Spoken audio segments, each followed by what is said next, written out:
Bismillahirrahmanirrahim. Assalamualaikum warahmatullahi wabarakatuh. Subhanaka la ilma lana illa ma 'allamtana innaka antal alimul hakim. Wa la hawla wa la quwwata illa billahil aliyyil azim. Rabbi yassir wa la tu'assir wa tammim bil khair ya fattah wa bika nasta'in. Nahmaduhu wa nusalli wa nusallim ala rasulihil karim wa ala alihi wa ashabihi al-fatihina بهديهم إلى الحقيقة المجادة أما بعد أعوذ بالله من الشيطان الرجيم بسم الله الرحمن الرحيم والعصر إن الإنسان لفي خسر إلا الذين آمنوا وعملوا الصالحات وتواصوا بالحق وتواصوا بالصبر صدق الله العظيم وقال النبي صلى الله عليه وسلم لا يؤمن أحدكم حتى يحب لأخيه ما يحب لنفسه وقال النبي صلى الله عليه وسلم نضر الله امرأ سمع مقالتي فوعاها ثم أداها كما سمع رب مبلغ أو آمن سامع أو كما قال عليهم الصلاة والسلام. Jadi alhamdulillah bersyukur kita kepada Allah Subhanahu wa taala kerana dengan rahmatnya, kerana dengan kasih sayangnya Allah Subhanahu wa taala masih memberi peluang kepada kita untuk meneruskan sisa-sisa kehidupan kita untuk menjadi manusia yang diredai oleh Allah Subhanahu wa taala. Insya-Allah pada hari ini kita sambung balik pengajian kita pada muka surat 170 iaitu sifat malu. Masih lagi dalam hadis yang keempat. Hadis yang kelima bracket 4 cabang iman, cabang keimanan. Jadi kita akan tengok kepada muka surat 170 iaitu malu. Di antara itu telah kita bincangkan afdalul iman dan imatatul adha anit tariq dan seterusnya sifat malu. Sifat malu merupakan satu bahagian yang besar. Nabi kata syu'batun. Nabi mengatakan syu'batun merupakan satu syu'bah. Dan dibentukkan dalam tanwin. Tanwin itu maksudnya nakirah lah. Dan nakirah tanwin di sini untuk ta'zim. Salah satu sifat yang besar. Begitu. Satu sifat yang besar. Disebut secara khusus kerana ia adalah sebab yang besar yang membawa kepada cabang-cabang iman yang lain. Sifat malu ini menyelamatkan manusia daripada melakukan dosa. Dengan sifat malu ni, seorang kita ada sifat malu. Dengan sifat malu ni akan terhindarlah seorang itu daripada dosa. Sebab tu Nabi menyatakan bahawa sifat malu kita panggil dalam bahasa Arab. Arab dia haya, sifat haya. Ya alif hamzah. Haya, sifat haya ni.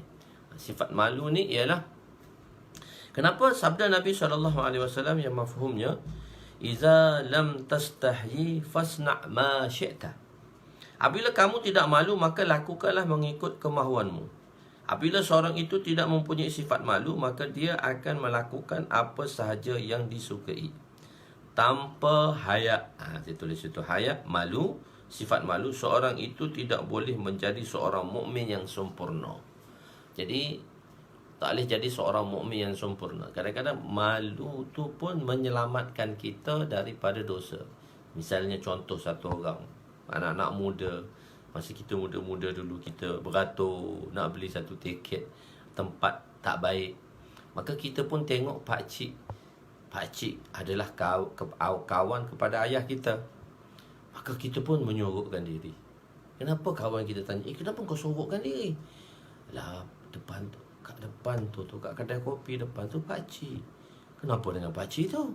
Dia kata pakcik tu adalah kawan ayah aku. Jadi kalau malulah aku. Kenapa? Kalau tidak dia akan beritahu ayah aku. Jadi benda ni akan sampai. Jadi malu tu akan menyelamatkan seorang. Malu tadi dia akan menyelamatkan seorang daripada melakukan dosa. Khair. Jadi hayat tadi. Apabila hayat, cuma kadang-kadang lafaz hayat ni digunakan juga dinisbahkan kepada zat Allah. Tapi dia tidak memberi makna malu lagi dah. Begitu, tengok contoh dia. Kadang-kadang penggunaan yang berbeza menyebabkan lafaz malu tu tak digunakan. Tengok apabila hayat dinisbahkan kepada zat Allah. Ayat tadi dinisbahkan kepada zat Allah, maka ia tidak menunjukkan makna malu tetapi memberi makna taraka, iaitu makna meninggalkan. Sebagaimana firman Allah Subhanahu wa taala, "Innallaha la yastahyi an yadriba salamma ba'udah fama fawqaha." Sesungguhnya Allah tidak meninggalkan. La yastahyi tadi dia memberi makna la yatruk. Allah Ta'ala tak tinggal. Maksudnya Allah Subhanahu Wa Ta'ala tidak meninggalkan sesuatu untuk membuat perbandingan apa-apa sahaja seperti nyamuk, sehingga sesuatu yang lebih daripadanya, kerana perbuatan itu ada hikmahnya. Allah bagi satu misal. Maksudnya tidak ada satu hukum yang mana Allah tak jelaskan jika hukum tadi bersangkut paut dengan perintah, bersangkut paut dengan ahkam. Allah tak akan tinggal tanpa ada penjelasan. Kecuali Allah Ta'ala kata ada perkara yang mana Allah tak suka orang tahu dan dia tak perlu tahu. Jadi sesungguhnya tadi dalam ayat ni la yastahyi memberi makna la yatruk. Allah tidak meninggalkan sesuatu pun tanpa Allah menerangkan hukumnya. Sebab apa kita tak memberi makna malu pada Allah? Allah malu. Allah tak malu. Jadi kita tak memberi malu. Sebab sifat malu ni, sebab Allah Subhanahu Wa Taala suci daripada sifat-sifat yang boleh sifat-sifat yang lemah. Allah Taala ni suci, tanazzuhnya Allah Subhanahu Wa Taala ni daripada sifat-sifat yang lemah, malu. Jadi bagi Allah tak terkesan dengan apa-apa. Malu ni kenapa? Bila satu orang tu dia rasa terkesan di dalam hati dia pada sesuatu perkara yang menyebabkan dia terasa malu. Jadi daripada sifat ni, Allah Ta'ala ni suci daripada sifat malu. Maksudnya sebab berlakunya sesuatu, satu orang tu malu. Jadi Allah Subhanahu Wa Ta'ala dia tidak begitu. Kenapa? Ta'arif hayat ialah apa itu ta'arif hayat? Apa itu ta'arif hayat? Definisi makna hayat. Hayat ialah terkesannya tabi'i manusia dengan sesuatu. Tabiat kita terkesan, sedangkan Allah tidak terkesan pada apa-apa pun. Tak ada siapa, tak ada benda pun yang boleh memberi kesan kepada Allah SWT. Sebab Allah itu qiyamu binafsi. Dia berdiri di atas zatnya. Dia berdiri di atas zatnya. Dia tak terkesan. Jadi kalau kita tengok atas ta'rif malu tadi, jadi kenapa manusia malu? Sebab tabiat manusia mengalami sesuatu yang menyebabkan dia rasa segan. Segan aku, malu lah aku. Begitu. Segan lah aku, malu lah aku. Sufi Alias ni, dia tak pernah hubungi ustaz lama dah. Dia anak murid ustaz ni. Ustaz cari dia tak pernah hubungi ustaz, dan dia tak pernah telefon ustaz. Jadi ustaz minta dia hubungi ustaz, insyaAllah. Khair, Sufi Ilyas. Rasanya lah anak murid ustaz lama tak jumpa dia, rindu pula. Khair. Jadi hayat merupakan sifat malu yang baik. Tapi bagi Allah, bagi manusia, dia perlu ada sifat ini. Bagi manusia, dia perlu ada sifat ini. Jadi hayat ni merupakan sifat yang baik bagi manusia lah. Dan wujudnya kerana kemuliaan akhlak. Wujudnya tadi atas kemuliaan akhlak. Ini sebabnya pertama kewujudan hayat. Wujudnya hayat sebab atas akhlak yang mulia. Jadi orang yang berakhlak ni, dia akan rasa malu. Dia akan segan, malu nak buat maksiat dan sebagainya. Seumpama sebuah kisah, dalam satu kisah jemputan walimah Sayyidatuna Zainab radhiyallahu anhu, apabila Nabi SAW mengenai jemputan walimah Sayyidatuna Zainab. Bila Rasulullah SAW bernikah dan berkahwin dengan Sayyidatuna Zainab, maka Nabi SAW telah membuat walimah. Jadi Nabi pun panggil sahabat untuk makan di walimah di rumah Nabi SAW. Tapi oleh kerana sahabat ni terlalu rapat dengan Nabi, selepas makan, maka sahabat masih lagi berbuat. Nabi ingin supaya lepas makan terus pulang. Jadi terus pulang, tapi Nabi segan. Nabi malu nak beritahu, kau cepat-cepatlah balik. Macam kita kan, kalau kita tak suka, kita kata cepat. Mari makan setakat ni aja. Jadi dia segan. Nabi segan. Nabi tak beritahu. Apabila sahabat tidak beredar selepas makan dan Nabi tidak sanggup untuk menyatakan kepada sahabat, semua kamu boleh pulang, kerana hayat akhlak yang mulia Nabi SAW. Sehingga dikatakan hayat Nabi melebihi daripada malunya seorang anak gadis. Nabi ni lebih malu daripada seorang anak gadis. Okey. Sebab kedua tadi, sebab wujudnya hayat kerana akhlak, sifat. Akhlak ni maksudnya sifat lah. Kerana kerana sifat. Bagi Allah tu kita kata sifat. Bagi manusia tu dia akan menjadi akhlak. Dia tak boleh takhallaqu bi akhlaq. Jadi kenapa pertama sifat hayat ni wujud sebab akhlak yang mulia. Sebab itu akhlak ni diajar dahulu. Di zaman dahulu akhlak ni, ilmu adab ni diajar di rumah-rumah, barulah datang ke madrasah diajarnya perkara yang lain.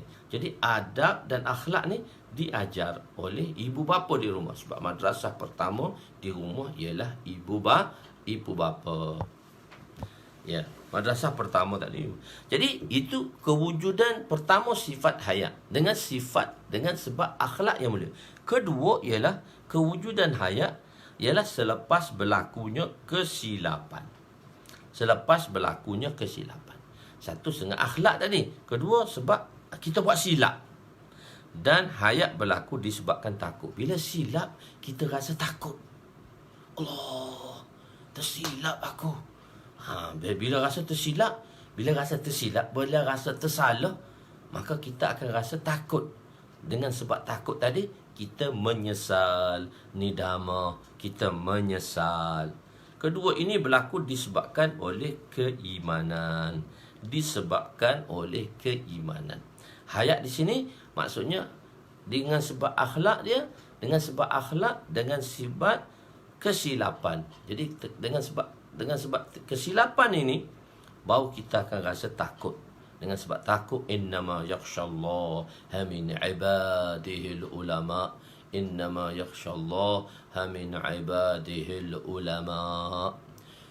Sesungguhnya orang yang berilmu itulah orang yang paling takut.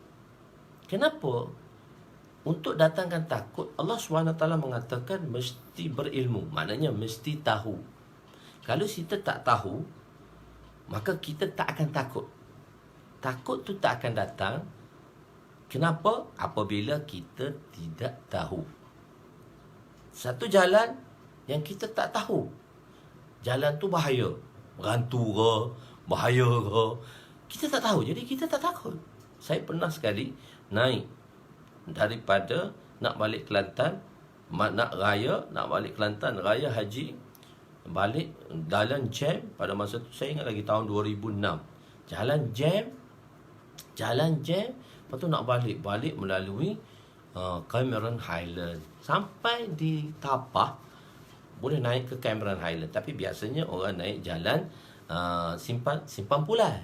Saya naik Cameron Highland, jalan Tapah. Tapah ni tahulah jalan ni sempit, kecil je. Boleh lari dalam 20 hingga 30 km sahaja per jam. Tak boleh laju.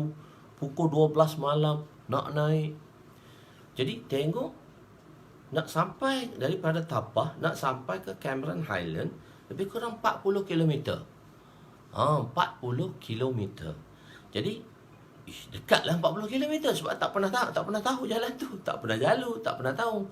Tengok, nak pergi ke Simpang Pula dah 60 lagi, nak naik lagi pula ke Cameron Tanah Rata.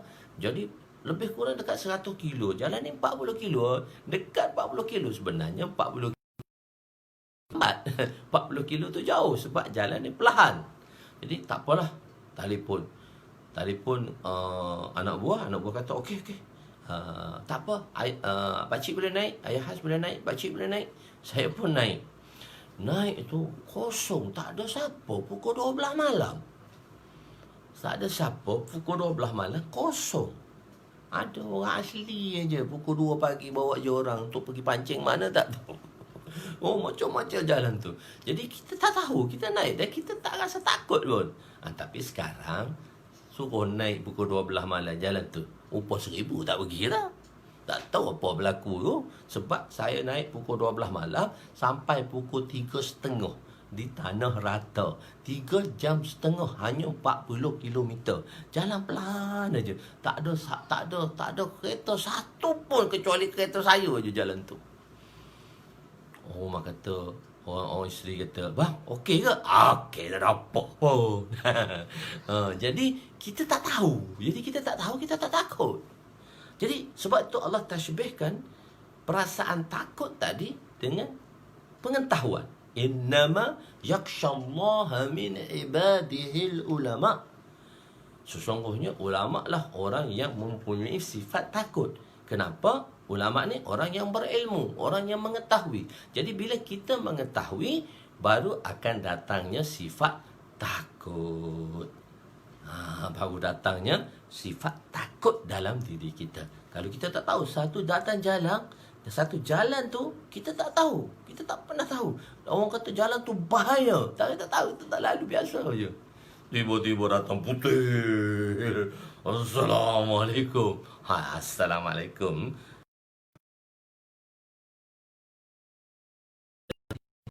Sebab kita tak tahu. Sebab kita tak tahu, lepas kita tahu. Jadi Allah Ta'ala mengatakan kesilapan, takut ni akan datang. Kesilapan. Bila berlakunya kesilapan, sebab takut. Sebab takut. Jadi sebab takut tadilah. Maka kenapa kita takut? Sebab kita mengetahui. Jadi sebab itu Allah mentarifkan ulama tadi orang yang paling takut. Jadi ilmu tadi sepatutnya datang dalam diri kita ialah supaya kita makin takut kepada Allah. Semakin banyak ilmu, semakin takutlah kita pada Allah. Tapi jangan jadi sebaliknya, sebanyak ilmu dan kita menyusahkan orang. Itu tak kenalah. Tapi itu dia punya keistimewaan ilmu tadi. Okey, kemungkinan juga Nabi disifat. Jadi kedua-dua ini, jadi sebab kewujudan hayat ialah selepas berlakunya kesilapan dan hayat berlaku disebabkan takut. Kedua-dua ini berlaku disebabkan imaniyah. Jadi dia satu hayat ni sebab ayat imaniyah. Satu lagi hayat tabi'iyah. Satu ayat semula jadi. Hayat semula jadi. Hayat tabi'iyah semula jadi. Berkemungkinan ataupun satu lagi berkemungkinan Nabi sebut hayat di sini disebabkan keadaan yang memerlukan sifat itu disebut secara jelas. Kenapa Nabi mengatakan hayat ni sebahagian yang besar? Sebab kadang-kadang Nabi perlu jelaskan, Nabi perlu tahu supaya orang tahu dengan sifat ini. Dengan sifat ini ada dua sebab lah datangnya hayat. Kerana akhlak tadi dan kerana takut. Takut ni ada hubung kait dengan ilmu. Begitu. Sebab macam tu. Hayat yang dimaksudkan di sini bukan hayat tabi'iyah, bukan hayat semula jadi. Kerana hayat tabi'i ini dimiliki oleh semua orang, hatta orang kafir. Hayat ni orang kafir pun ada juga hayat tabi'i. Jadi kita bukan maksudkan hayat semula je.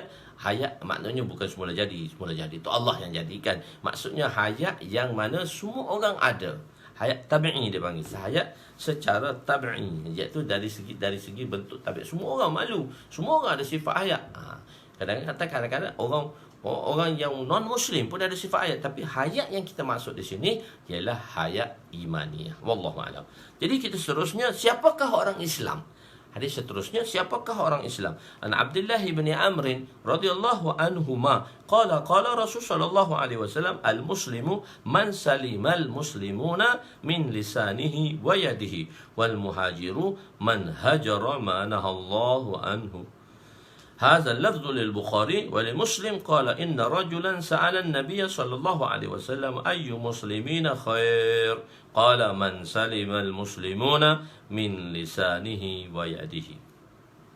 Sayyidina Abdullah bin Abbas, Sayyidina Abdullah bin Amr radhiyallahu anhuma. Sayyidina Abdullah bin Amr radhiyallahu anhuma meriwayatkan Abdullah bin, bukan Amru, Abdullah bin Amr. Ain mim ra waw, kita baca dia Amr, bukannya Amru. Salah baca Amru tu, salah.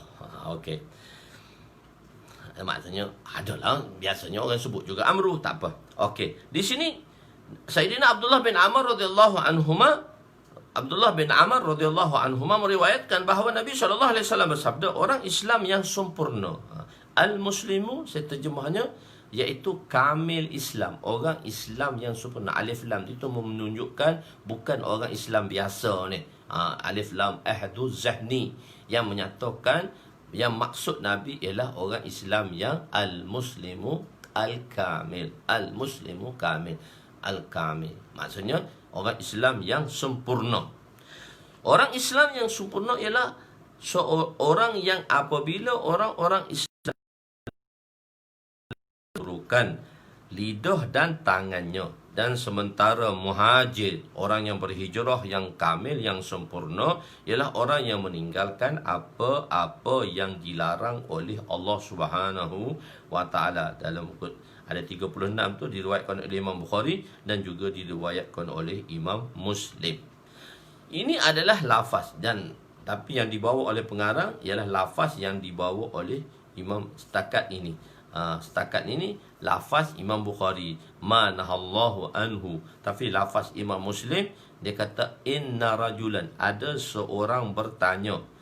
Rasulullah sallallahu alaihi wasallam, dan lafaz bagi Imam Muslim, Rasulullah sallallahu alaihi wasallam telah bersabda, sesungguhnya seorang yang telah bertanya, sesungguhnya seorang lelaki telah bertanya kepada Nabi, siapakah orang Islam yang terbaik? Baginda pun bersabda, orang Islam yang mana orang Islam lain terselamat daripada lidah, keburukan lidahnya dan tangannya.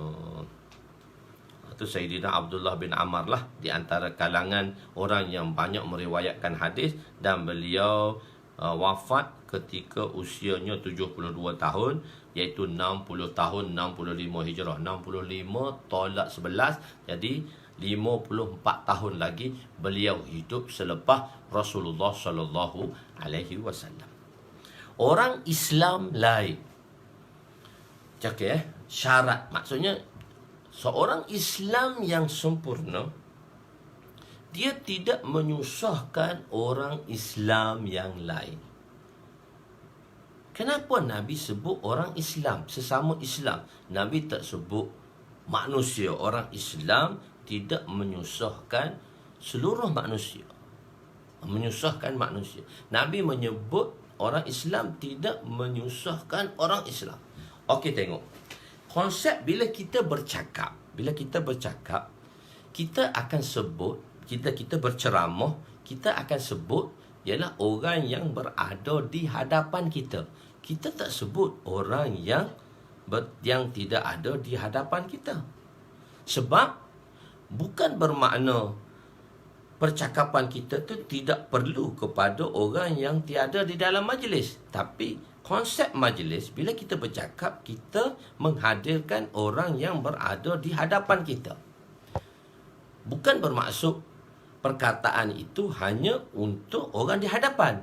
Tapi dalam konsep berceramah, kita kan kalau kita konsep berpidato, Assalamualaikum warahmatullahi ta'ala wabarakatuh. Tuan-tuan, puan-puan, hadirin, hadirat yang mulia. Dulu kita belajar berceramah lah. Hadirin, hadirat yang mulia. Kita sebut hadirin. Yang hadir, orang-orang hadir, lelaki. Hadirat ialah yang hadir, orang-orang wanita, iaitu tuan-puan lah. Tuan-puan yang hadir. Kita tak kata ghaibin, ghaibat, yang perempuan tak hadir, yang perempuan yang hadir. Kita tak kata yang lelaki hadir. Kita akan sebut orang yang berada di hadapan kita. Boleh faham? Orang yang ada depan kita. Jadi itu cara. Jadi sewaktu Nabi khitab, sewaktu Nabi sabdakan hadis ini kepada sahabat, sewaktu Nabi sabdakan hadis ini, maka di depan Nabi adalah sahabat, dan sahabat itu adalah Muslim. Sahabat itu adalah Muslim. Jadi Nabi akan mengkhitabkan, iaitu menghadapkan ceramahnya ialah kepada orang-orang yang berada di hadapannya, iaitu orang-orang Islam, yakni sahabat. Jadi sebab itu kita kata orang Islam yang kamil ialah orang yang tidak menyusahkan orang Islam. Tetapi perkara yang menyusah ni kita tak boleh susahkan siapa. Sama ada orang yang bukan Islam ke, orang yang Islam ke, kita tak boleh menyusahkan mereka. Cuma dari sudut percakapan, oleh kerana berhadapan dengan Nabi orang Islam, maka Nabi sebut orang Islam. Jadi bukan setakat hanya memadai orang Islam yang kamil itu, dia tidak menyusahkan orang Islam, bahkan dia tidak menyusahkan orang Islam dan bukan Islam. Di segi hukum dia umum, cuma di segi khitab, di segi Nabi sabdakan. Jadi Nabi tak kata orang Islam dia tidak akan menyampaikan kesusahan pada orang yang Islam dan bukan Islam. Dia tak sebut. Sebab dari segi khitab, dari segi percakapan semasa syarahan ataupun sabdaan itu dibuat oleh Nabi SAW. Boleh faham? Jadi perkataan orang Islam lain. Maksudnya orang Islam ni, orang Islam yang sempurna, dia tak boleh menyampaikan keburukan pada orang yang Islam dan bukan Islam. Sebab hukum ni umum. Nabi SAW kata, ya ghulam. Satu ketika Sayyidina Abdullah bin Abbas radhiyallahu anhuma membonceng di belakang Nabi SAW. Nabi kata, ya ghulam. Nabi nak kata, ya ummati, ya ummati, hai umatku. Sebab belakang Nabi itu Sayyidina Abdullah bin Abbas saja. Nabi pun panggil dia, ya ghulam, hai anak muda, inni u'allimuka kalimat. Aku nak bagi tahu kamu beberapa perkara. Ihfazillah yahfazka, ihfazillah tajidhu tujahak. Sempurnalah kamu akan setiap perintah Allah. Maka Allah Subhanahu wa taala akan menyelamatkan kamu. Ihfazillah, sempurnalah kamu akan setiap perintah Allah. Tajidhu tujahak. Maka tajidhu tujahak, maka kamu akan dapati bahawa Allah itu sentiasa berada di hadapan kamu untuk membantu kamu. Jadi Nabi hanya khitab, Nabi hanya sabdakan kepada Abdullah bin Abbas yang ada di belakang Nabi. Tetapi maksud sabdaan tu ialah umum. Cuma Nabi khitab pada Abdullah bin Abbas sebab masa dengan tu hanya ada Abdullah bin Abbas. Begitulah juga dalam hadis ni. Dalam majlis Nabi, companion Nabi ni, dalam majlis Nabi ni hanya ada sahabat saja. Bila kita belajar hadis, bila kita baca hadis, kita boleh gambarkan macam mana keadaan Nabi dengan sahabat. Sebab tu sahabat, bila kita tengok satu orang berceramah, body language, maknanya bahasa badan. Ada orang dia ceramah dia ada orang dia bahasa badan, macam tangan saya bergerak-gerak. Walaupun duduk seorang pun bergerak-gerak tangan tu nak beritahu. Bahasa badan tadi. Jadi bahasa badan tadi, bahasa badan ni ialah, bahasa badan ni dia menunjukkan bila Nabi bersabda, sahabat nampak bahasa body language Nabi, bahasa badan Nabi tadi. Dengan kalau Nabi nak marah, sahabat tengok muka Nabi macam mana, kerutan dahi Nabi macam mana, macam bila Nabi senyum, macam mana Nabi senyum. So sahabat nampak benda tu di hadapan. Jadi kadang-kadang kita belajar banyak hadis, kita boleh gambarkan benda tu di hadapan. Begitu. Jadi sahabat saja yang Nabi, sahabat yang nampak Nabi, tentang kesungguhan Nabi dalam menyampaikan perkara tersebut. Okey, orang Islam yang lain, al-muslimu man salimal muslimuna al-muslimuna tadi tu. Orang Islam yang lain, ini adalah dia panggil syarat ittifaqi. Syarat ittifaqi, dalam bahasa Arab kita panggil syarat ittifaqi. Dia ada dua syarat. Satu syarat ihtiradi, satu syarat ittifaqi. Syarat ihtiradi ni ialah syarat yang mana bila kita sebut satu perkara, dia tak boleh dipisahkan. Benda yang disebut itu secara khusus. Mana orang yang khusus sahaja boleh boleh hadir di dalam majlis itu. Itu syarat ihtiradi. Maknanya 3 perkara ni. Macam tu tadi lah. Kita kata iman tadi terbahagi kepada 3. Iman tadi terbahagi kepada 3. Tasdiq bil qalb, iqrar bil lisan, amalu bil arkan. 3 ni syarat ihtiradi bagi Mu'tazilah. Dia kata 3 ni tak boleh pisah. Kita kata tak, 1 saja syarat ihtiradi, iaitu syarat hakiki, iaitu iman tasdiq bil qalb saja. Amalu bil arkan, iqrar bil lisan itu syarat muhassanah, syarat ittifaqi. Begitu. Secara, saya terjemah dia secara kebetulan, secara sepakat. Lebih terjemah lain tempat lagi, secara kebetulan. Ada orang kata, mana boleh kebetulan? Semua benda Allah Subhanahu Wa Taala jadikan. Tak ada benda tu terjadi dengan kebetulan. Syarat ittifaqi dipanggil syarat yang mana secara berhimpunnya perkara tadi. Secara, tadi saya kata sebut apa tu? Secara, bukan kebetulan. Syarat yang mana syarat secara maksudnya syarat itu syarat ittifaq, maknanya secara sepakat. Sepakat. Macam tu. Bukan ihtirazi, itu syarat yang tidak boleh dipisahkan. Maknanya bukan hanya orang Islam sahaja yang tidak boleh disusahkan. Bahkan selain orang Islam juga kita tak boleh disusahkan. Maknanya bukan orang Islam sahaja. Jadi syarat ittifaqi ihtiradi ni orang Islam saja kita tak boleh. Orang Islam saja kita tak boleh susahkan dia. Orang bukan Islam tak apa kita susah. Tak, bukan syarat secara ittifaqi, secara sepakat. Sebab dalam majlis yang itu ada sahabat-sahabat saja, bukannya orang yang bukan Islam. Okey. Jadi, dan ada riwayat mengatakan bukan al-muslimu an-nas, akan tetapi an-nas juga orang Islam, bukan orang Islam yang sempurna. Dia tak menyusahkan orang, semua manusia. Bukan manusia sahaja kita tak boleh susahkan. Binatang-binatang pun kita tak boleh susahkan. Kerana juga tidak boleh disakiti. Sebab apa kita tak boleh sakiti binatang? Kalau dalam bab sembelihan, yang terbaiknya kita sembelih binatang dengan pisau yang tajam. Kenapa kita sembelih pisau yang tajam? Supaya binatang tu cepat mati dan tak menyakitkan dia.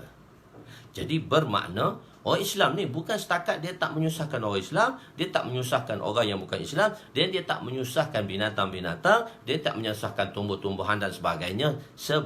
Cuma disebut Islam, disebut orang Islam. Tapi makna dia luas. Sebab tu daripada hadis ini kita tidak ambil dari segi lafaz sahaja.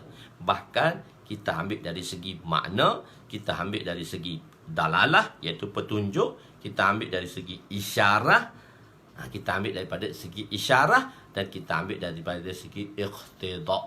Kita ambil daripada segi iqtida. Okey.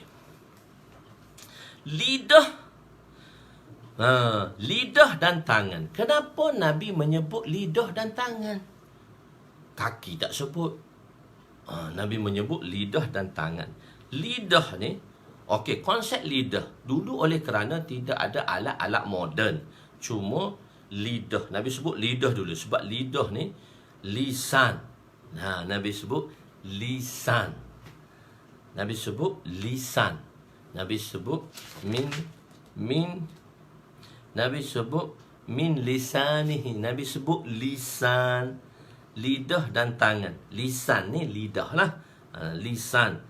Jadi juga disebut syarat ini pun juga secara sepakat. Maknanya jangan kita menyusahkan kepada orang lain dengan semua anggota. Nabi sebut 2 anggota sahaja.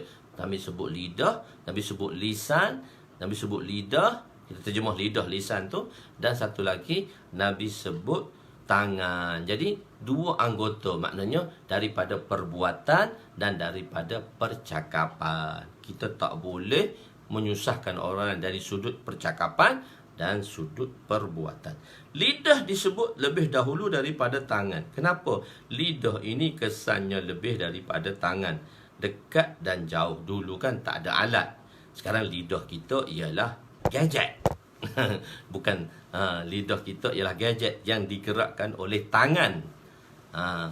Yang digerakkan oleh tangan. Okey, lidah dan tangan. Lidah disebut dahulu. Kenapa lidah itu disebut dahulu?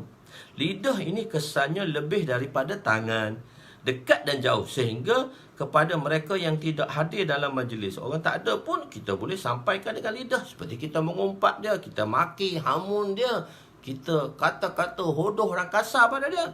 Walaupun orang tak ada, kesusahan yang disebabkan oleh lidah lebih besar dan tidak menyebabkan keletihan, seumpama dengan dalam mengumpat, berbeza dengan tangan yang cepat letih seperti dalam memukul, bahkan menyakit. Kita pukul orang, kita tumbuk orang, lepas kita bergaduh, satu orang tu dia bergaduh, lepas dia tumbuk orang, dia menang lah, tapi tangan dia sakit, badan dia sakit, sebab dia telah tumbuk orang. Dia gunakan tangan tu tumbuk orang, tangan dia pun sakit. Begitu. Jadi lidah ni tak apa, duduk tu dulu mesyuarat tingkap kita panggil. Mesyuarat tingkap tu. Okey, lidah ni dia akan sampaikan. Sebab itu dalam bahasa Arab kitab Nahwu ni dia kata apa dia? Jarahatus sinani lahal tiyamu wala yaltamu ma jarahal lisanu. Luka yang disebabkan oleh mata panah. Sinan ni mata panah lah, mata pisau ke mata pedang ke mata panah ni. Akan bertaut, dia akan disembuhkan. Bila luka tadi kita berubat, dia akan bertaut kembali. Tetapi luka yang disebabkan dengan lidah tidak boleh bertaut. Luka dengan sebab kata-kata ni dia makan hati. Susah nak maaf. Aku ingat seumur hidup kau kata kat aku. Walaupun aku dah maaf, tapi aku ingat seumur hidup. Sebab kata-kata lidah tu dia lebih tajam daripada mata pedang. Lidah, lisan, dan Nabi menyebut, saya terjemah tadi lidah, tapi Nabi menyebut lisan. Lisan ni bukan setakat lidah. Nabi tak sebut kalam, bukan perkataan saja. Nabi sebut lisan. Maksud lisan di sini tanpa mengeluarkan suara juga termasuk dalam lisan yang dikira mengumpat. Dengan gerak mulut, memang mulut. Gerak tu pun bahaya. Satu ketika Nabi SAW dalam keadaan gering sakit di rumah Sayyidatuna Aisyah radhiyallahu anha. Nabi sakit, duduk rumah Sayyidatuna Aisyah radhiyallahu anha. Maka isteri-isteri Nabi telah berkata tak apalah, giliran mereka bagi kepada duduk di rumah Aisyah. Nabi tak payah berpindah-pindah lagi sebab Nabi dalam keadaan sakit. Nabi dalam keadaan kering tadi. Nabi sakit, Nabi nak mati sakit tahu. Nabi 2 bulan sakit kepala. Nabi akhir hayat Nabi sakit kepala 2 bulan. Nabi ikat kain dia macam ni. Kalau kita tengok dalam riwayat, Nabi ikat macam ni. Kita ikat, kita sakit kepala kan, kita tekat Nabi kata, ya rasata, hai kepala aku yang sakit. Nabi sakit kepala 2 bulan. Lepas tu yang sakit teruk tu 5 hari sebelum Nabi wafat sallallahu alaihi wasallam. Jadi tak payah kita cerita bab lain bila Nabi nak wafat nanti. Okey, jadi isteri-isteri Nabi datang, azwajil mutahharat datang pada Nabi, melihat keadaan Nabi yang terbaring, sakit, terlantar, terbaring. Maka seorang isteri, dia melihat suami dia macam tu. Maka salah seorang daripada mereka, ghaliban Hadrat Sauda, Sayyidatuna Sauda, di antara salah satu isteri Nabi di situ, Sauda, yang mengeluarkan satu kata-kata yang menunjukkan belas kasihannya kepada Nabi. Dia kata, ya Rasulullah, sakit yang Tuan hadapi ni, yang Tuan hadapi ni, biarlah sakit ni saya yang menanggungnya. Saya tak tahan untuk menanggung melihat keadaan Tuan begini. Jadi kata-kata tu kata simpati, tapi depan madu-madu yang lain. Jadi kata-kata tu dia tak disetujui oleh orang lain. Dia seorang je lah ingat baik dengan Nabi. Dia seorang sajalah yang begitu prihatinnya kepada Nabi. Macam tu. Jadi tak kata pun depan Nabi, tak kata pun pada Sauda. Pada Sayyidatuna Sauda tak berani nak kata sebab depan Nabi. Maka di kalangan mereka mengisyarat dengan mulut mereka dengan lidah mereka dengan kening tu. Saudak tu tunjuk gitu. Saudak tu lisan dengan meme mulut tu, dengan gerak mulut tu. Jadi orang lain faham. Jawab juga, yang sebelah tu pun jawab. Sebab apa tak keluar suara? Sebab Nabi depan. Kalau tidak, Nabi tahu. Maka Nabi sedar keadaan tersebut. Maka Nabi kata, bawa satu bejana. Kenapa bawa bejana? Bawa bekas lah. Macam kita kata plastik lah, bawa bekas. Tupperware ke apa semua, bawa bekas. Bila bawa bekas dibawa. Nabi kata, muntahkan apa kepada isteri-isteri Nabi SAW. Muntahkan apa yang kamu makan. Maka berkata Azwajul Mutahharat, ya Rasulullah, kami tak makan apa, kami depan tuan saja, kami depan baginda, kami tak makan apa. Dia kata, gerak mulut kamu tadi telah mengumpat sauda. Kamu duk gerak-gerak mulut sama kamu tu dengan kata-kata sauda tadi. Sebenarnya sauda tadi berkata dalam hati dia, dia tak ada apa pun. Dia atas dasar simpati. Bukan nak tunjuk dia tu lebih simpati daripada kamu semua. Secara fil badih, dia kata, secara tak spontan perkataan tu keluar. Bukan pun dia nak menunjuk pun. Tapi gerakkan lidah kamu, gerakkan mulut kamu tadi telah mengumpat sauda. Maka satu orang mengumpat saudaranya seperti dia memakan daging mentah saudaranya. Nabi kata muntah. Sebab benda ni oleh kerana keimanan sahabat-sahabat, Allah zahirkan macam tu. Allah tunjukkan, kalau Allah tunjuk kita macam tu, mungkin kita iman kita lemah, Allah tak tunjuk je. Kalau Allah tunjuk iman macam tu, habislah kita semua mengumpat. Muntah tu muntah daging mentah orang. Taubatlah kita tak buat. Mengumpat ni, membawang ni kita tak buat. Kalau kita tahu. Tapi oleh kerana sahabat ni, kerana iman mereka, Allah tunjukkan depan mereka. Allahu Akbar. Jadi mengumpat lisan. Di sini juga boleh dimaksudkan tempat yang perlu dibaca. Jadi perkataan lisan. Jadi lisan ni dia lebih kuat daripada lidah. Dia lebih kuat daripada tangan. Dan semasa menulis hadis ni, masa tu zaman gadget tak ada lagi. Tapi Nabi sebut lisan dan Nabi sebut tangan. Apa maksud Nabi sebut lisan dan tangan? Tangan tu dan sekarang tanganlah lebih hebat daripada lidah. Tak satu type seluruh dunia sampai. Masa tu saya tulis syarah ni, masa tu gadget tak ada lagi. Sebab saya sudahkan syarah ke ayalah pada tahun 2010. Zaman tu zaman gadget tak masyhur lagi. So zaman telefon pintar tak ada lagi masa tu. So saya tak masukkan tangan tu, lebih penerangan dia di sini. Sebenarnya Nabi dah sebut dah, iaitu lidah dan tangan. Maksudnya tangan tu juga dunia di hujung jari. Tak tu satu kampung, dulu kita mengumpat, dulu kita mencela satu kampung saja orang tahu, kampung lain tak tahu. Sekarang satu tekanan tangan, satu titik, satu tulisan di tangan itu boleh sampai seluruh dunia.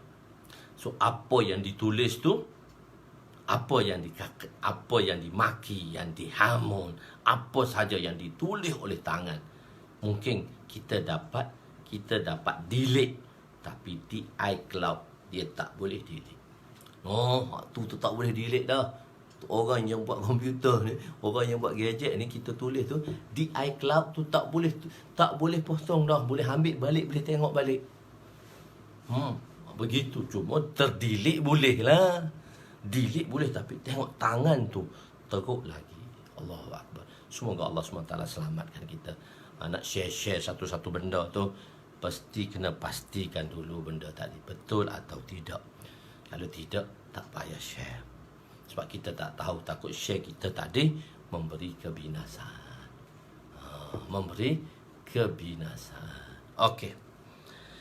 Lisan, jika gerakan mulut tanpa mengeluarkan suara juga termasuk dengan lisan dan boleh dikira mengumpat. Di sini juga boleh dimaksudkan tempat yang perlu dibaca kuat tetapi baca, kadang-kadang pelajar kan dia salah, dia baca pelan aja. Sepatutnya dia kena baca kuat. Itu pun menyusahkan orang. Tempat yang perlahan dia baca kuat, itu menyusahkan orang. Tempat yang perlu cakap perlahan tetapi cakap kuat juga menyusahkan orang. Dan di sini saya bawa sedikit, jadi mengumpat, maknanya kita memberitahu perihal orang lain. Boleh tak kita mengumpat? Boleh tak kita memberitahu perihal orang lain? Imam Nawawi rahmatullah alaih, sebab satu kesalahan perlu diperbaiki dan perlu ditegur dan perlu dibuat dengan cara yang baik.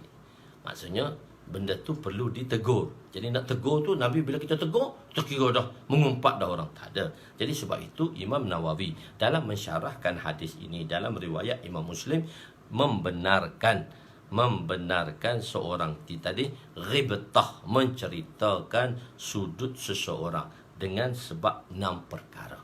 Imam Nawawi menyatakan dibolehkan untuk menceritakan perihal keburukan seseorang, iaitu ghibah, atas tujuan yang dibenarkan oleh syarak. Yang syarak benarkan. Beliau telah menyebut 6 sebab di sini yang telah disebut oleh Imam Nawawi. Kezaliman. Bila satu orang tu dia melakukan zaliman, kita tak boleh mengumpat dia, kita tak boleh nak cerita ke?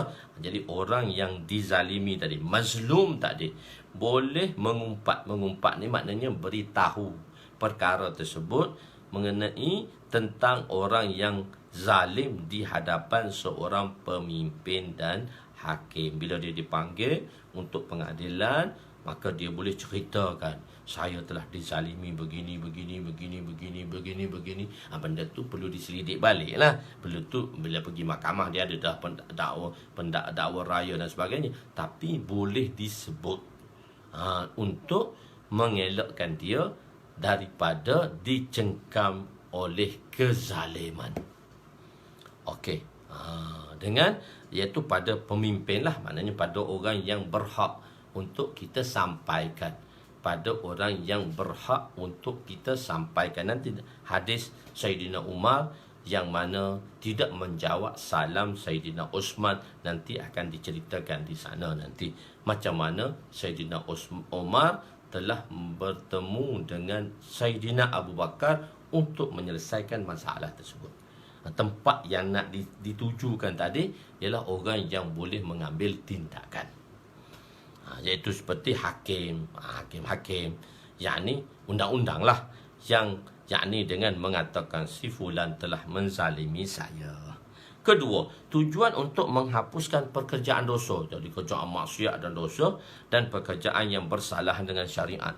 Pekerjaan bersalahan dengan syariat tadi, dengan memaklumkan kepada pihak yang berkuasa dan mampu mencegah perkara itu dengan mengatakan bahawa si fulan telah melakukan perbuatan tersebut.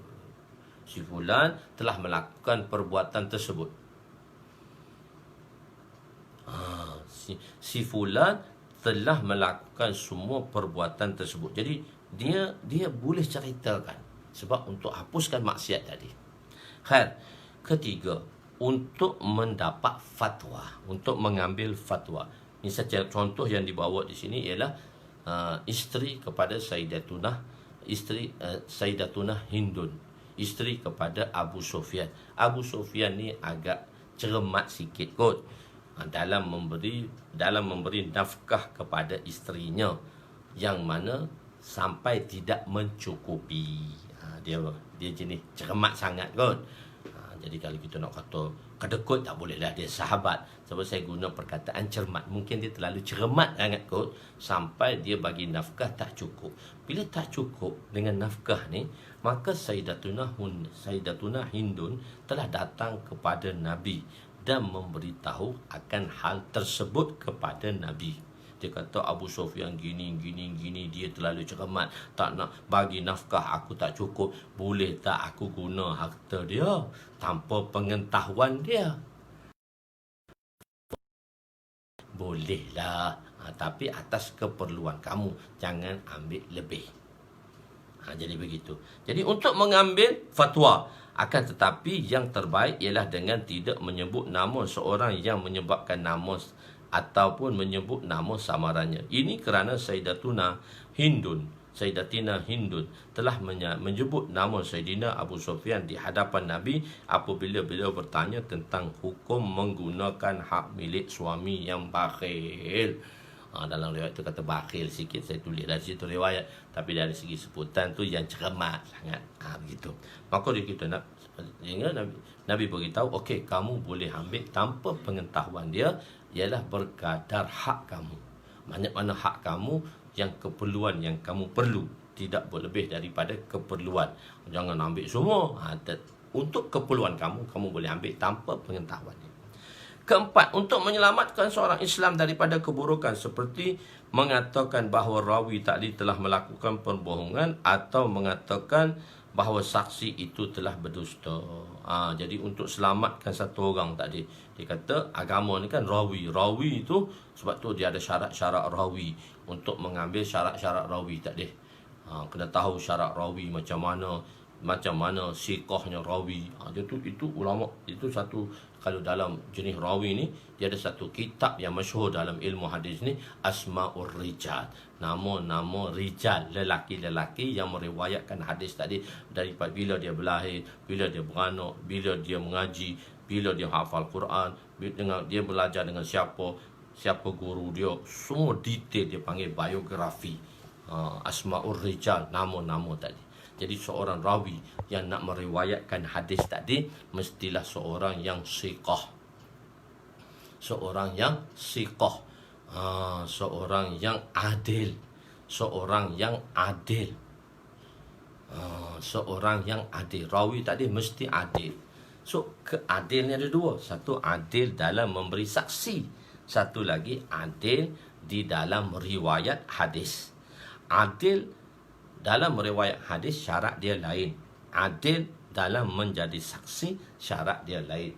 Jadi syarat dalam meriwayatkan hadis, pertamanya ialah adil. Lelaki yang adil. Apa maksud lelaki adil yang digariskan oleh ulama dalam meriwayatkan hadis ini?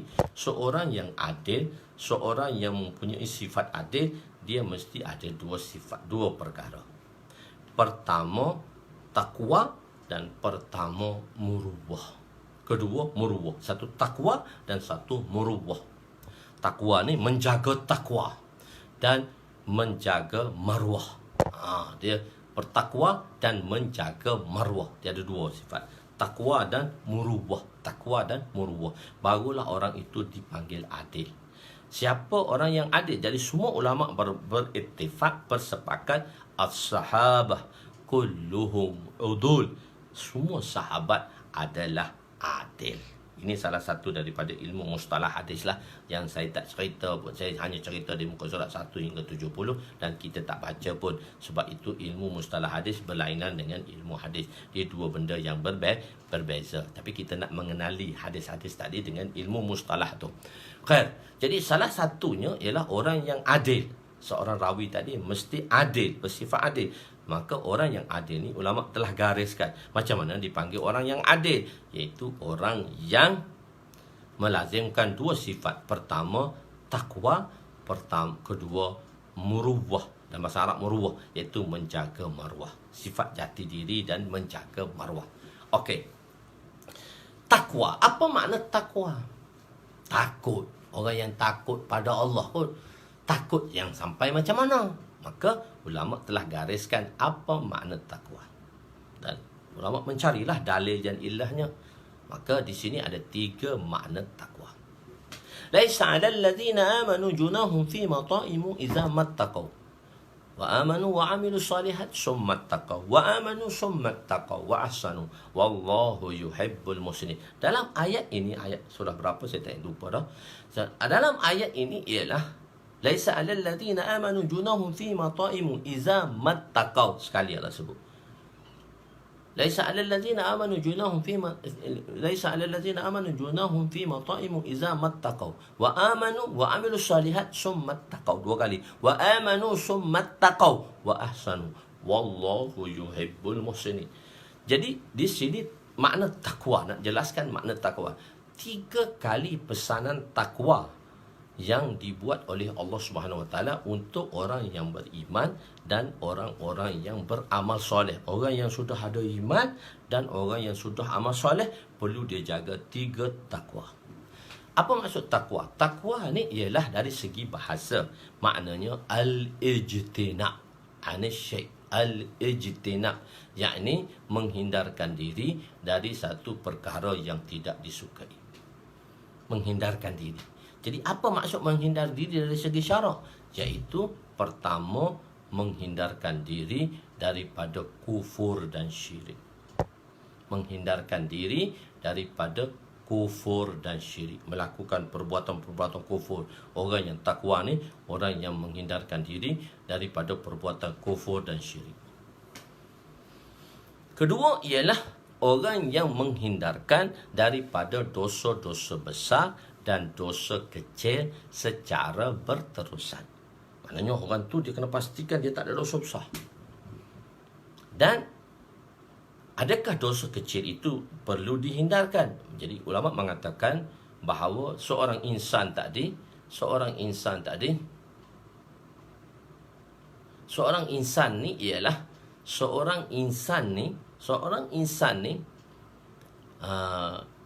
dia tak boleh lari daripada dosa kecil.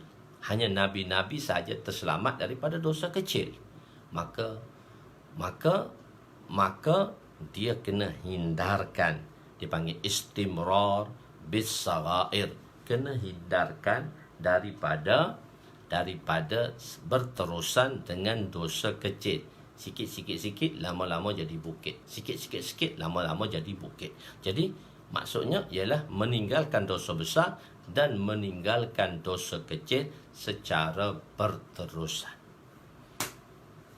Dan takwa yang paling ketiga ialah menghindarkan hati kita selain daripada maksiat Allah.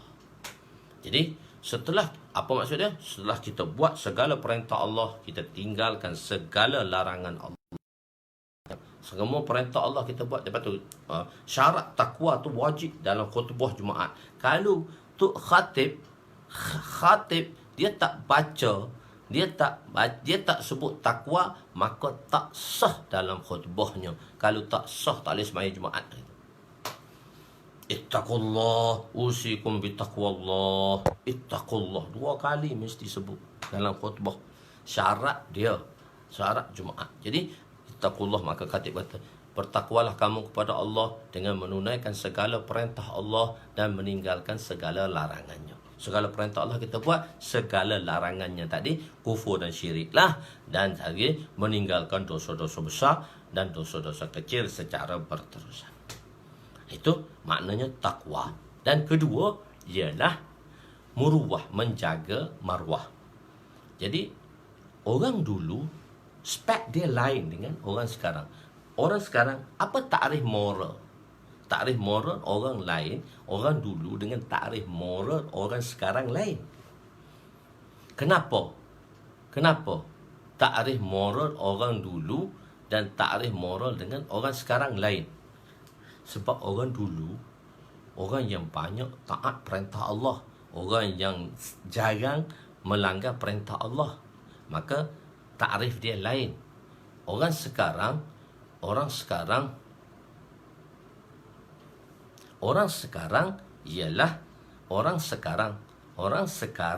ialah dosa dia banyak berbandingkan dengan pahala. Jadi maka takrif dia berbeza. Jadi orang dulu takrif dia nak jadi rawi ni, orang yang menjaga marwah ialah ulama kata orang yang tak makan kedai kopi, orang yang tak makan di tengah-tengah jalan, dan orang tak makan di kedai kopi. Jadi kita semua tak boleh jadi rawi sebab makan kedai kopi hari-hari. Sekarang PKP ya, tak makannya, tu pun dah buka dah semalam, dah buka dah 4 hari bulan. Jadi itu takwa.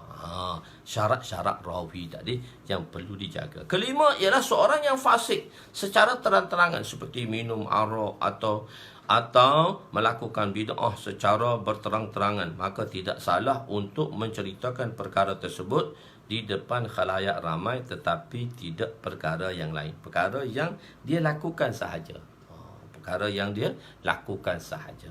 Dan keenam, jika seorang yang masyhur dengan nama panggilan betul, si tempang, si buta dan sebagainya, maka memanggil dengan panggilan itu dielakkan untuk menyebut nama tersebut. Maknanya kita tak boleh. Tetapi kalau orang tak faham je, saya nak jumpa Pak Mat lah. Pak Mat mana tu? Pak Mat buta ke? Ke Pak Mat pekak? Pak Mat pekak. Kena jelaskan Pak Mat pekak sebab ada dua. Pak Mat kat kampung tu, Pak Mat pekak ada, Pak Mat buta ada. Nak jumpa Pak Mat mana? Pak Mat yang kurang dengar tu. Okey itu. Dan juga Nabi SAW bersebut, seorang muhajir yang baik ialah seorang yang berhijrah meninggalkan semua yang dilarang oleh Allah. Ini dikatakan seorang muhajir yang sempurna. Sayyidina Abu Hurairah juga seorang muhajir yang meninggalkan watannya dan datang ke Madinah dan duduk bersama Ashabus Suffah. Beliau daripada kabilah Daus berhijrah bersama ibunya. Setelah mendapat rumah, beliau tidak tinggal lagi di Kufah. Jadi sahabat dulu datang duduk di Ashabus Suffah, di satu tempat yang tinggi di kawasan Masjid Nabi. Tapi sebelum dapat rumah, tapi isteri-isteri wanita sudah duduk di rumah-rumah isteri-isteri, di rumah-rumah sahabat-sahabat. Dia tak duduk di masjid. Tapi lelaki ni setelah dapat rumah, maka mereka berpindah dan mereka tidak jadi lagi Ashabus Suffah. Kan? Kebiasaannya sahabat apabila sampai di Madinah buat sementara waktu, mereka akan tinggal di Suffah sebelum mendapat rumah. Ini bermakna mereka tidak menjadikan masjid itu sebagai tempat tinggal. Kita tak jadikan masjid itu sebagai tempat tinggal. Hadis-hadis sebelumnya dikenali sebagai hadis ahadis, iaitu hadis-hadis mengenai perkara-perkara yang dilaksanakan makrufat. Tapi hadis ini juga dikenali dengan nama dengan dikatakan hadis-hadis mengenai perkara yang ditinggalkan, iaitu mesti perkara-perkara yang kita ditinggalkan. Seterusnya kita pergi lagi. Hadis yang ketujuh, tingkatan kasih sayang. Bismillahirrahmanirrahim. Wa ana Anas radhiyallahu anhu qala Rasul sallallahu alaihi wasallam la yu'minu ahadukum hatta akuna ahabba ilaihi min walidihi wa waladihi wan nasi ajma'in, muttafaqun alaih. Sayyidina Anas radhiyallahu anhu meriwayatkan bahawa Rasulullah sallallahu alaihi wasallam bersabda, tidak sempurna iman seorang daripada kamu sehingga aku lebih dia cintai daripada bapanya, anaknya dan kesemua manusia. Sayyidina Anas radhiyallahu anhu, iaitu nama Anas bin Malik tu Anas bin Malik bin Nadar bin Damdam bin Zaid, iaitu Abu Hamzah. Kunyah beliau ialah Abu Hamzah, dan Anas ni orang Ansar. Beliau ialah khadim Nabi Rasulullah sallallahu alaihi wasallam dan sahabat yang muda yang banyak meriwayatkan hadis. Beliau wafat pada tahun 93 Hijrah. Kira 93 Hijrah tolak 11 Hijrah. Beliau hidup 82 tahun lagi selepas Rasulullah wafat. Umur 19, Rasulullah wafat tu dia umur 19. Campur 19 campur 82. 19 campur 82, 100 lebih. 19 82, 101 umur dia, lebih kurang 100 lebih.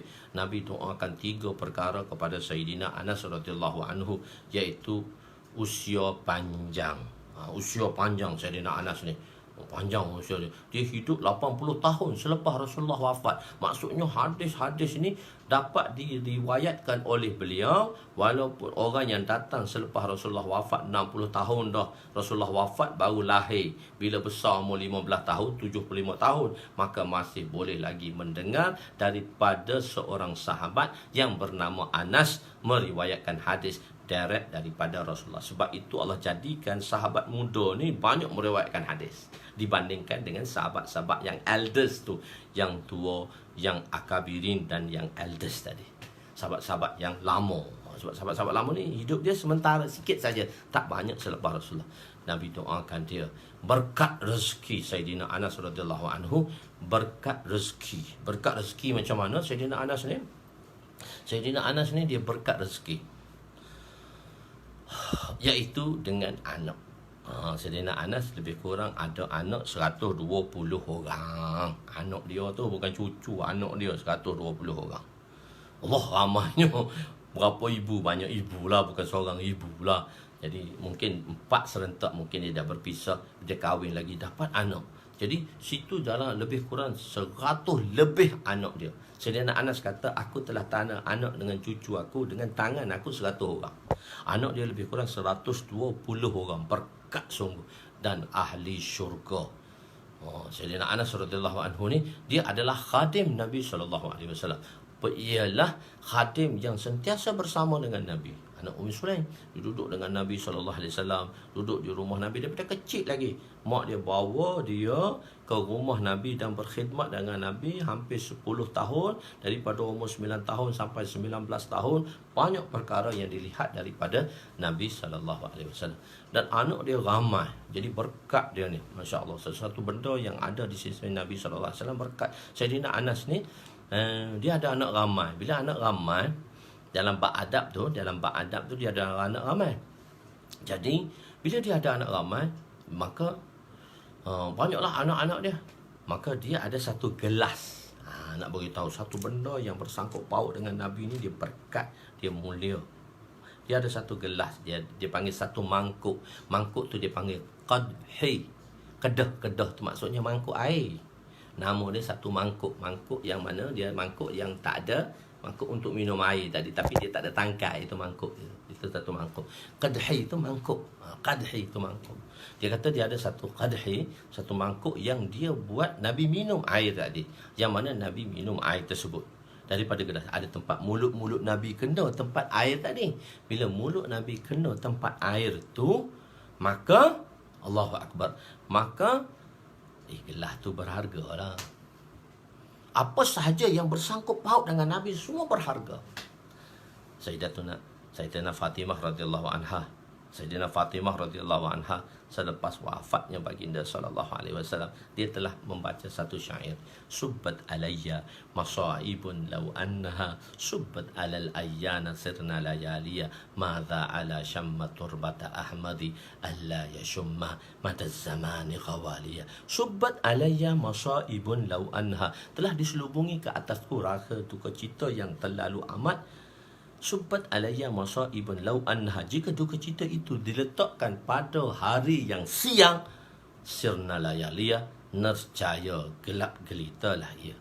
Maza, mengapa tidak menjadi satu kewajipan terhadap seseorang? Maza ala, ke atas. Ala tu memberi makna ilzam, memberi makna wajib. Ala bukan memberi makna ke atas saja, tapi wajib. Ala ni memberi makna ilzam di sini. Ini di segi nahwu lah. Mengapa menjadi wajib alaman ke atas mereka syamma turbata ahmadi, yang pernah mencium tanah perkuburan Nabi, alla yashumma mada zamani ghawaliya, yang mana dia tidak perlu lagi mencium mana-mana tanah dalam dunia ini. Sebab tanah yang mendempel jasad Nabi, tanah tu harum wanginya. Tanah tu begitu harum, perfume dia, harumnya tanah itu. Sayyidina Fatimah kata, tak ada satu lagi mana-mana keharuman dalam dunia ini menandingi tanah tersebut. Tanah tu tak ada apa pun, tapi dengan berkat tanah itu yang mana diletaknya jasad Nabi yang mulia, tanah tadi wangi. Wangi tanah tadi, harum, wangi Hanas tadi harum. Fatimah kata, siapa cium tanah tu, dia tak perlu cium dah mana-mana perfume minyak atar dalam dunia. Perfume minyak atar dalam dunia dia tak boleh sama. Apa sahaja yang keluar daripada Nabi semua wangi. Allahu Akbar. Hadis-hadis Nabi, sebab itu tuan guru kami Maulana Musa Rohani Bazi telah meninggal. Imam Bukhari rahmatullahi alaih, dia bila telah meninggal, tanah kubur dia wangi kerana dia menanggung hadis Nabi sallallahu alaihi wasallam. Wangi, orang mari ambil tanah macam-macam untuk, sebab wanginya tanah tadi. Sebab dia ada sangkut paut dengan hadis Nabi sallallahu alaihi wasallam. Kedua ialah bila guru kami rahimahullah Syekh Musa Rohani Bazi rahmatullahi alaih meninggal, dia mengajar hadis 70 tahun, hadis Tirmizi. Hampir 70 tahun dia mengajar hadis Tirmizi. Maka bila dia meninggal, mati, tanah kubur dia wangi. 1998 beliau meninggal, tanah kubur dia wangi selama 7 bulan. Orang yang ada hubung kait dengan hadis Nabi sallallahu alaihi wasallam. Sebab kita nak menjiwai hadis baginda sallallahu alaihi wasallam. Balik kepada cerita Sayyidina Anas. Sayyidina Anas, jadi benda yang mana ada sangkut paut dengan Nabi, ada sangkut paut dengan Nabi, benda tu berharga. Sayyidina Anas, dia ada satu mangkuk yang nama dia qadahi, yang mana dia telah bagi minum Nabi, dan mangkuk tadi terkena mulut Nabi. Bila Nabi wafat, mangkuk tu duduk dengan dia lagi. Bila dia wafat, mangkuk tu duduk dengan dia lagi. Bila mangkuk tu dengan dia, maka dia telah mewariskan mangkuk ni kepada satu orang anaknya yang bernama Nasr bin Anas.